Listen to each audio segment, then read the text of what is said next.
If you're in the market for a premium long-range electric SUV, it's pretty hard to beat the combination of the Tesla Model Y. In fact, if you want to buy a legacy auto manufacturer, it was really Ford that finally challenged Tesla's dominance when they introduced the Mustang Mach-E all the way back in 2021. Now, as you guys know, this space has consistently been updated with new rivals pretty much coming in every year. So for 2024, Ford is finally giving the Mustang Mach-E its first significant refresh. And even though the outside may look pretty similar to your neighbor's 2023 model, underneath the skin, Ford has made some big hardware changes that have significantly improved the power, the acceleration, and of course the range. So as you can see this week, we are driving a more mid-trim of the Mach-E, known as a premium with the standard range battery pack and the optional all-wheel drive system.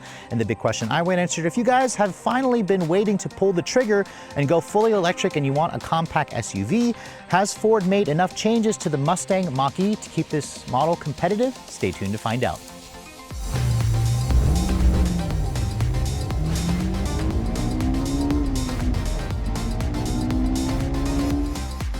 So on the outside, Ford didn't need to make that many changes to the Mustang Mach-E. It was already one of the best looking electric vehicles out there. But if you guys remember, the Mustang Mach-E is also one of the few out there that also has one of the largest frunks. So I'll go ahead and pop the hood and show you guys what kind of space you can find underneath here. As you can see, because of that long hood, which is supposed to pay an homage to, of course, the Mustang name, you do have one of the biggest frunks that you're gonna find in the segment. Now underneath this hood, you can see this space, which I remember when it first came out, Ford had these like dividers that divided it up into like 4 quadrants. It's really great to see that they've removed that over the years. And what you're gonna find is around 4.8 cubic feet of storage space. You can see the mobile charger fits in here nicely. There's also a drain where you could use this as a cool box. There's a little release there. There's a light. There's cup holders in here so you can use it for tailgating. And it just really makes the perfect space to hide things that you don't want to have inside the cabin. But once we're underneath here, let's go ahead and talk about the powertrain specs. Now, Ford made some big hardware changes. Like I said, the battery packs are essentially all new. You can take your pick between either the standard range battery pack, like this particular model here, which measures 72 kilowatt hours, or the extended range, which measures 91 kilowatt hours. That is supposedly the usable capacity. That's what Ford says on their website. So it actually is a slightly bigger battery if you're looking at the gross capacity. My test target being the dual motor all-wheel drive version means we have an electric motor in the front and an electric motor in the rear. The rear electric motor is all new. It's now a Ford designed in-house electric motor. And this model here makes 325 horsepower and 500 foot-pounds of torque. That's an increase of about 61 horsepower and 113 pound-feet of torque compared to a rear-wheel drive version. So with all-wheel drive, you not only get an improved traction, but you also get more power. If you step it up to the extended range battery pack, Ford will turn up the wick on the power to 365 ponies, so 40 more, and 500 foot-pounds of torque. The base rear-wheel drive standard range model will have as low as 264 horsepower and 387 pound-feet of torque. The GT versions can offer up to 480 horsepower and 700 foot-pounds of torque with the performance upgrade package. It all goes out through a 1-speed reduction gear transmission, obviously. And Ford claims this model is good for 0 to 60 in 4.6 seconds. It has a top speed of around 114 miles an hour. And the Mach-E, sadly, are not rated to tow, at least here in the US. And as this vehicle sits, it weighs in at just over 4,700 pounds. Technically, if you guys go for a GT or the new Rally version, it'll be about 200 pounds heavier. The lightest Mach-E's will be the rear drive standard range. Those can be around 4,500 pounds. But again, this is all still very impressive performance. And it's great to see Ford has made some big upgrades in that department, which they didn't really need to do, but they wanted to keep this model competitive. But let's go ahead and close up the hood and talk about the exterior styling. Now, this particular one that I'm showing you is a new color painted in vapor blue metallic. It kind of replaces infinite blue, I believe, in the Mustang Mach-E portfolio. And this premium version is one up from the base select trim. And I have to say, the Mach-E styling has definitely aged well, although I do still prefer the way the GT looks with the actual fake grille. If you don't have that, you can see you have this almost like mustache look to the grille where it has this kind of gloss black border that goes around the top portion of the grille. The running horse there, as you can see, is not illuminated like it is on the GTs. You have a front camera system, integrated parking sensors, active grille shutters, some gloss black, and you can see the headlights also have the sequential full LEDs with the sequential turn signal. You have a new LED light signature that kind of reminds you of the 3 points that you see in the new Mustang Coupe. You can see these are an LED low and high beam. And overall, it just looks premium, it looks sophisticated, and it looks really good with this vapor blue metallic exterior color. Now, moving around the side profile, you can see the Mach-E is an SUV, as you can see, but it's supposed to look more like a coupe-style SUV.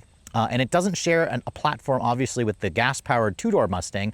Instead, Ford says it's built on a dedicated EV architecture at 187.5 inches long with a 117.5-inch wheelbase. This is a little bit bigger versus some of its competitors, but about the same size as a Tesla Model Y. You can see the premium version comes with these new 19-inch wheels, which, as you can see, have a really interesting sinister gray finish to them. These wheels are optional for $1,200. They have multiple spokes, but they're designed to be more of an aerodynamic look. You have a 4-piston brake caliper behind it. You'll get larger brakes on the GTs, and you have a 225 by 55 R19 tire, Michelin Primacy, all seasons. The Mach-E actually has a pretty narrow tire. Ford did that for range purposes. You have an all-independent suspension.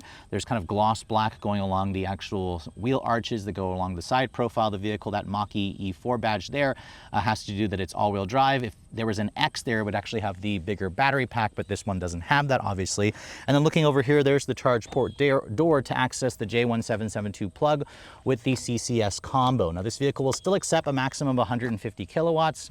Ford actually is shipping the Mach-E's now with a Tesla adapter, so an NAC plug. The company will eventually go to the NAC plug entirely for 2025, so you can actually charge this vehicle at a Tesla supercharger, and it'll accept up to 150 kilowatts. Like I said, you can go from 10 to 80% in about 30 minutes. It has a 10.9 kilowatt onboard charger, so it'll take about 10 hours to charge on a level 2. You can see the mirrors are power folding.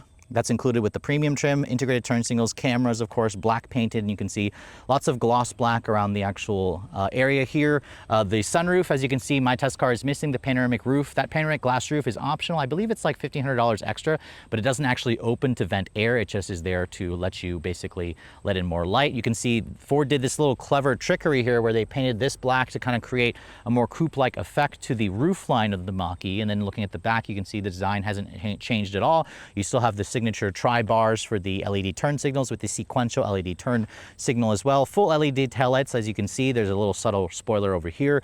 Rear window wiper.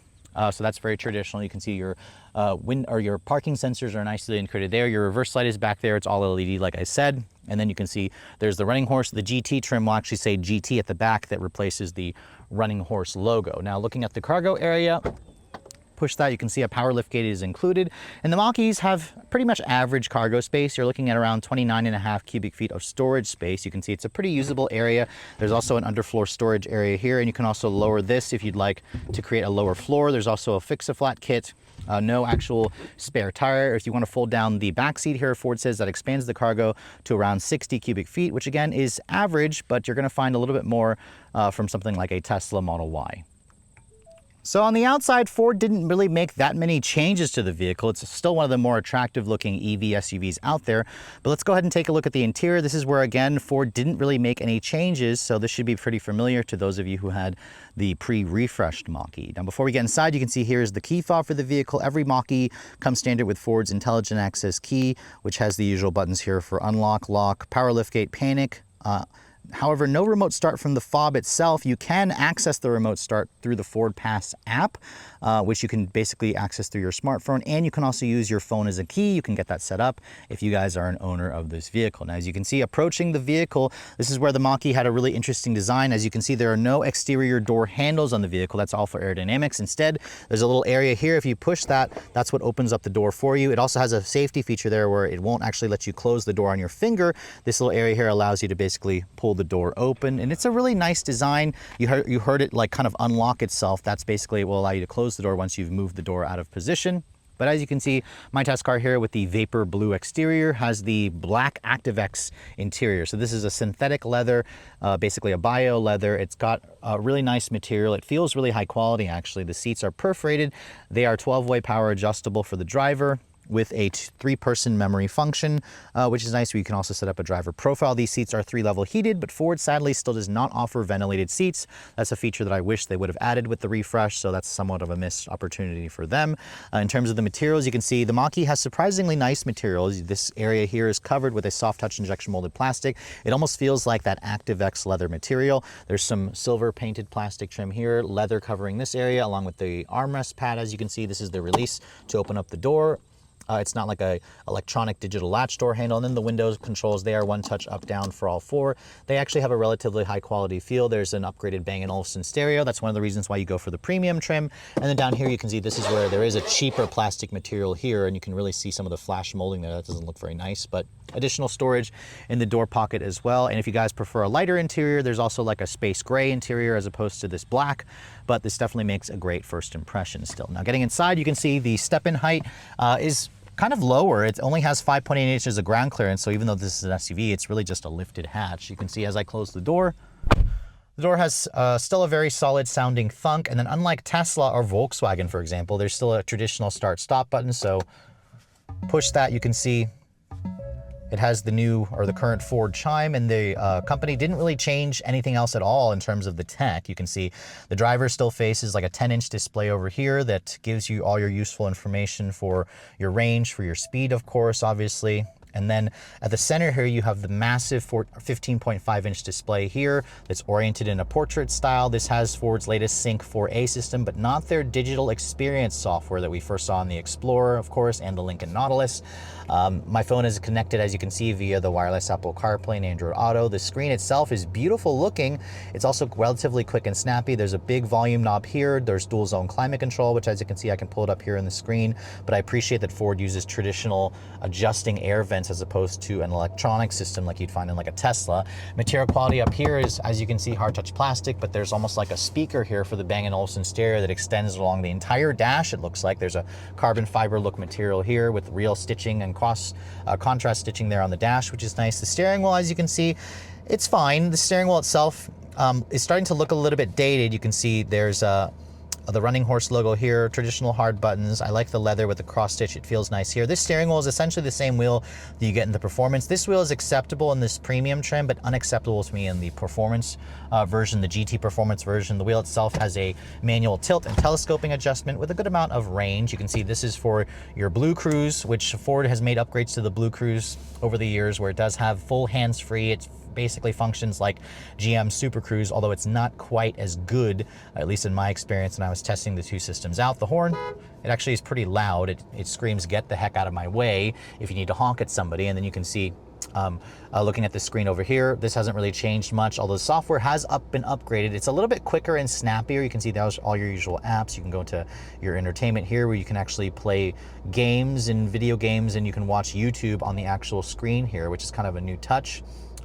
Which you can also, it looks like, hook it up to like a gaming console, but you can see there's with YouTube built in. It also has LTE built in, so you can kind of log in and see, watch your favorite movies and stuff. So that's really cool. That's really great if you're going to be charging the vehicle. It also has your kind of built-in trip computer there, which is cool.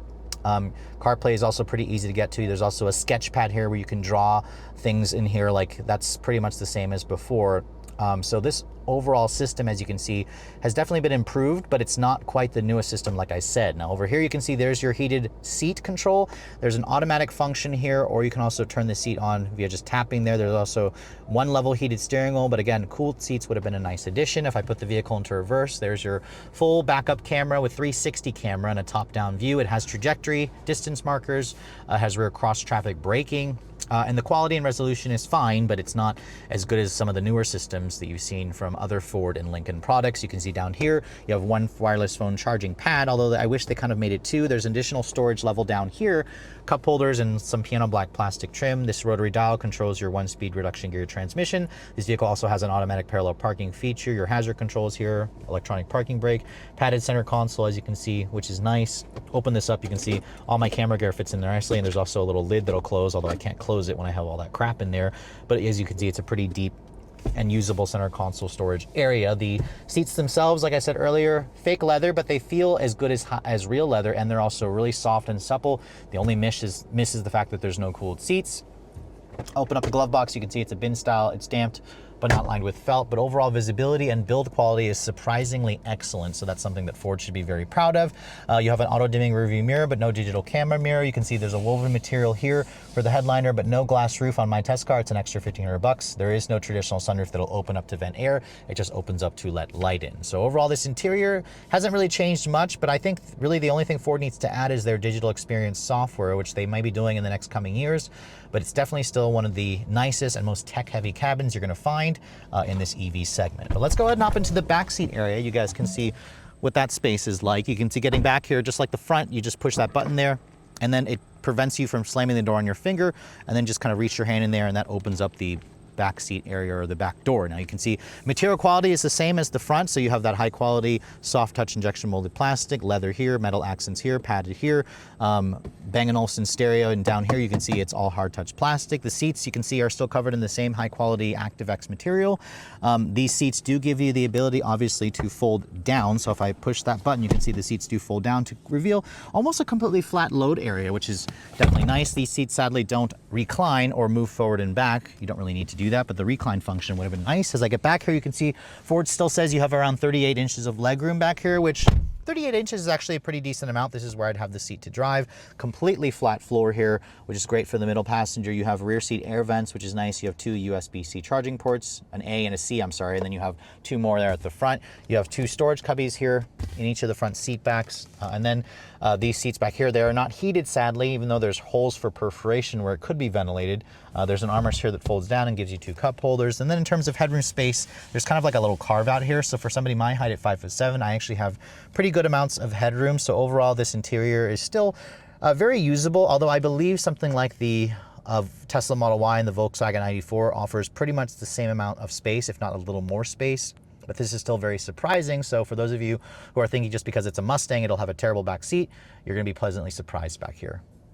So here we are back behind the wheel of the Ford Mustang Mach-E. This vehicle, as you guys know, I actually owned one for about a year when the 2021 Mach-E GT Performance first came out. Now we already had a chance to do a review on the updated performance and the rally when we were at the media drive about 3 months ago. However, this time Ford has loaned us a more modest version. This is the premium all-wheel drive, so we have the optional front electric motor with more horsepower, but we still have the standard range battery pack, which measures around 72 kilowatt hours, good for about 230 miles of range. Now we are starting out this drive with about a 98% state of charge. The vehicle was showing about 235 miles of range on a full charge, and we'll talk about what we actually got in our testing later on. But with this new battery pack and the upgraded motors, now we are making 325 horsepower for this standard range premium all-wheel drive and 500 foot-pounds of torque, which is a big healthy increase of torque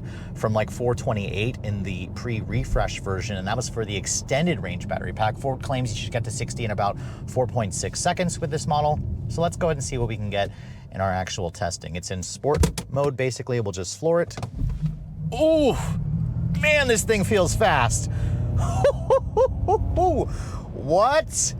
Wow, 4.5 seconds there, 4.5 seconds. Now, that time should basically allow this car to keep up with a Tesla Model Y dual motor long range, the non-performance version. Tesla claims 4.8 seconds with that vehicle, and I feel like in real world testing that model will actually do 4.5 as well. That is a very impressive time, and it really shows you that Ford was listening to the criticism, because remember, the Hyundai Ioniq 5, the non-N, and the Kia EV6 dual motor versions, those will typically do it in 4.5, 4.4 seconds. So the old Mach-E with the extended range battery pack and all-wheel drive did it in around 4.8 seconds. So this again has less power, about 40 less horsepower than the extended range battery pack, which I'm curious. I wonder that one could probably get closer to the 4-second mark. That should feel almost as quick as a GT from the pre-refreshed version. But let's try another run here. This time we're gonna brake torque it and see if it makes a difference.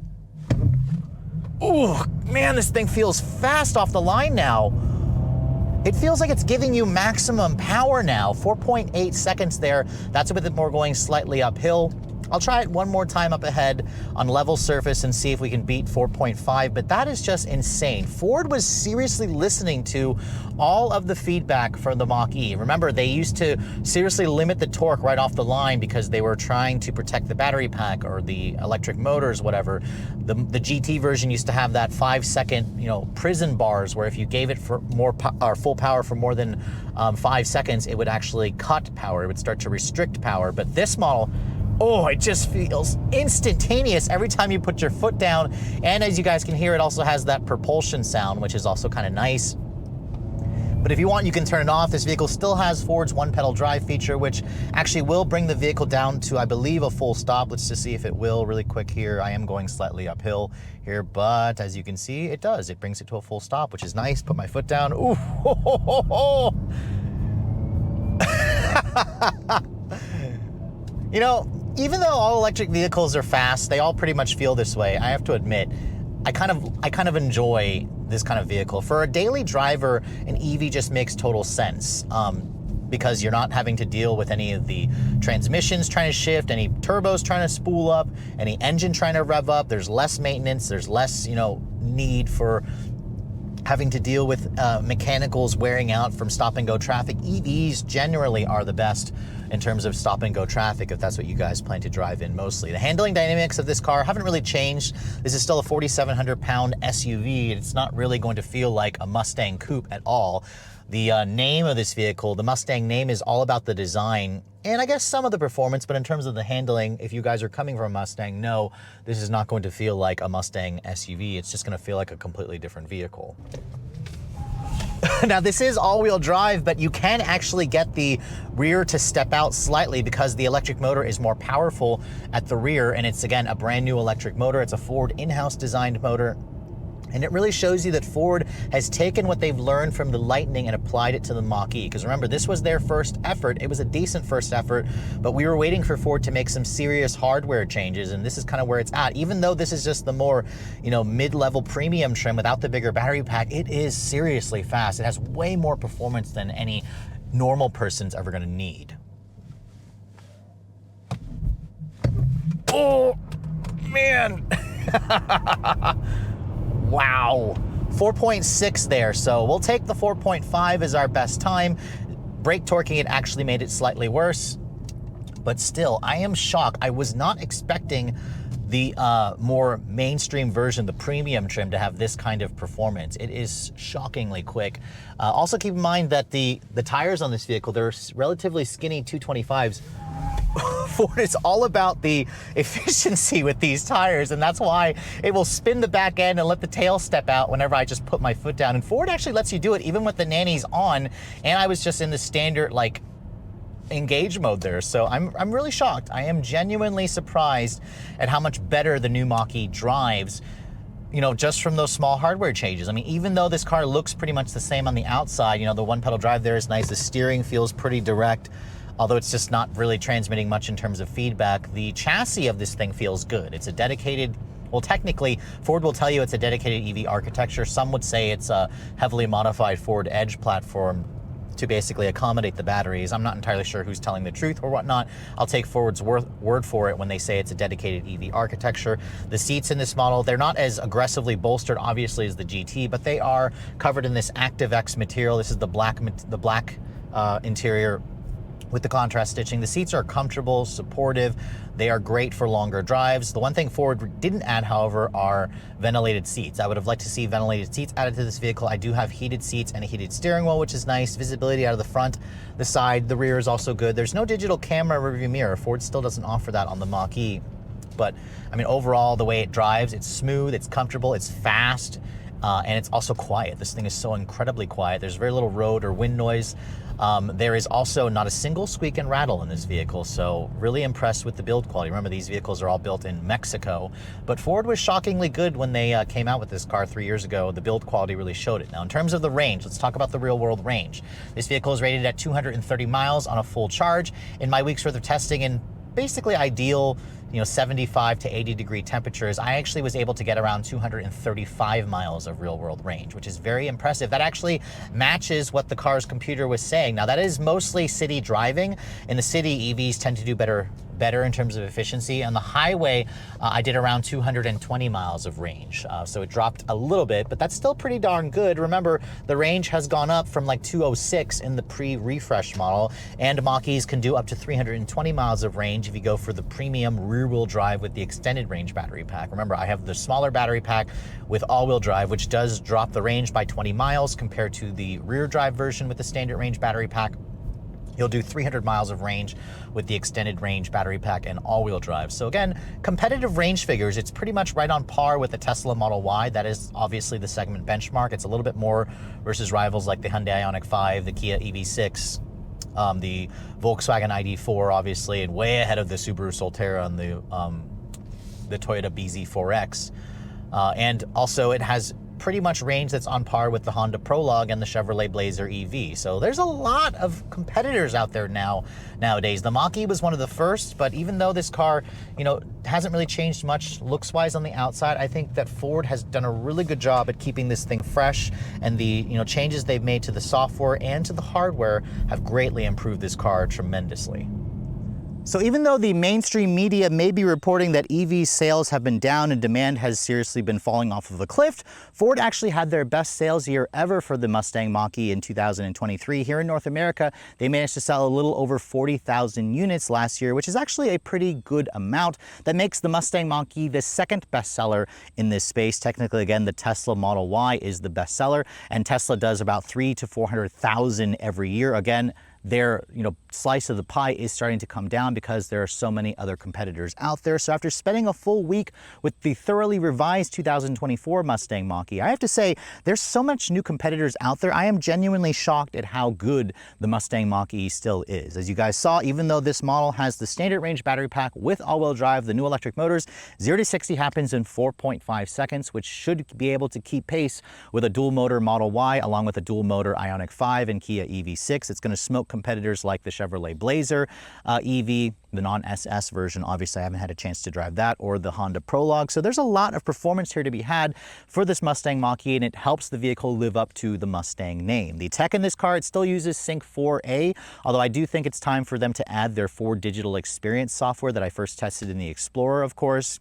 And the new Lincoln Nautilus. That new system is so much more improved. This system here is fine with its wireless Apple CarPlay and Android Auto and over-the-air updates. It still at times was a little bit laggy. The interior, thankfully, is very comfortable with really cushy seats that are supportive, a good amount of space, really high build quality, and a decent sized back seat and trunk. So again, there is plenty to like about the Mach-E, and really where it may just give you pause is if you don't really liking the name of this vehicle. It also tends to have a little bit of a firmer ride quality versus some of the other rivals which have a little bit more softly tuned suspension. It has to, again, go with that Mustang name that it's attached to. But overall, this is still surprisingly an attractive EV, and Ford has also kept the price in check, because if you want to get your hands on a Mach-E in the base Select trim with rear-wheel drive and the standard battery pack, it's going to start at under $40,000. That's $39,995, and that's before the $7,500 federal tax credit, because as you guys know, this car is built in North America, in Mexico technically, and Ford has done some things with their sourcing of the minerals that allow this vehicle to qualify for the full $7,500 tax credit. Now, if you guys want to step it up to the premium trim, like this one, the premium will cost you an extra $4,000. It includes a bunch of nice upgrades that some of you may definitely want. If you want all-wheel drive, that's $5,000 extra. If you want the bigger battery pack, which basically adds another 70 miles of range, that's going to cost you another $4,000 extra as well. My particular test car here, basically with the all-wheel drive option, the optional wheels, the Blue Cruise for 3 years, which I actually wouldn't pay the $2,000 extra for the Blue Cruise. I would just buy it and pay the subscription whenever I need it, because you can kind of turn it on and off based on when you're going to need it. All in with destination and the upcharge for this color, my particular test car here comes to around $54,700. So just under 55 grand. Definitely sounds like a lot of money, although Ford, again, has kept the price relatively in check. That's before the $7,500 federal tax credit. If you guys go all the way up to the GT Performance Edition or the Rally, that can get up to around 65 to almost 70 grand, which I think is too much.